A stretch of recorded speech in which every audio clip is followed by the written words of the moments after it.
ನಿಮ್ದು love ಮ್ಯಾರೇಜಾ arrange ಮ್ಯಾರೇಜಾ? ಎಲ್ರೂ ಸೇರಿ ಹಳ್ಳಕ್ ತಳ್ಳಿದ್ರು ಸರ್. Arrange marriage. ನಾನು ಅನ್ಕೊಂಡಿದ್ದೆ ಸರ್ ಹೆಣ್ಣಿವಳು ಅಂತ. ಕಟ್ಕೊಂಡ್ಮೇಲೆ ಗೊತ್ತಾಗಿದ್ದು ಹೆಣ್ ರೂಪದಲ್ಲಿರೋ ಎಮ್ಮಾರಿ ಅಂತ. ಬೇಡ ಮೇಡಮ್ ಸಮಾಧಾನ. ಸರ್ ನೀವಾಗೆಲ್ಲ ಮಾತಾಡ್ಬಿಡಿ. ಪಾಪ ಹೆಣ್ಮಗು ಬೇಜಾರ್ ಮಾಡ್ಕೊಬಿಡ್ತಾರೆ. ಇವಳು ಪಾಪನಾ?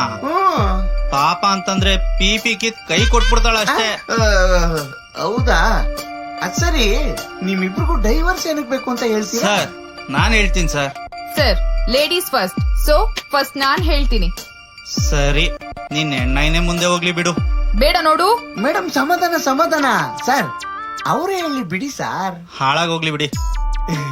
ಸರ್ ಮದ್ವೆ ಆದ್ಮೇಲೆ ಗಂಡ ಹೆಂಡ್ತಿರೋ ಹೆಂಗೆಂಗೋ ಇರ್ತಾರೆ. ಹೆಂಗೆಂಗೋ ಇರ್ತಾರೆ ಹೇಳಮ್ಮ. ಆದ್ರೆ ಇವ್ನ ಮದ್ವೆ ಆದ್ಮೇಲೆ ಗೊತ್ತಾಗಿದ್ದು ಹಿಂಗೂ ಇರ್ತಾರ ಅಂತ. ಅರ್ಥ ಮಾಡ್ಕೊಂತಾನಂತ ಸುಮ್ನೆ ಅದೇ ಸರ್.